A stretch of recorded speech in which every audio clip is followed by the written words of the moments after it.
ആമ്പല്ലൂർ അടിപ്പാത നിർമ്മാണം ഈ മാസം പൂർത്തിയാകും. കാലവർഷത്തിനു മുൻപേ പാലത്തിലൂടെ വാഹനങ്ങൾ കടത്തിവിടുമെന്ന് നിർമ്മാണ കരാർ കമ്പനി അധികൃതർ അറിയിച്ചു.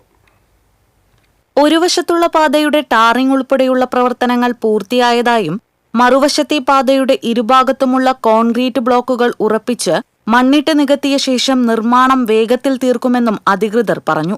ഇതിനിടെ മഴ പെയ്താലും നിർമ്മാണത്തിന് തടസ്സമാകില്ലെന്നും ഇവർ പറയുന്നു. 1 വർഷത്തിനുള്ളിൽ നിർമ്മാണം പൂർത്തിയാക്കുമെന്നായിരുന്നു കരാർ കമ്പനി ഉറപ്പു നൽകിയിരുന്നത്.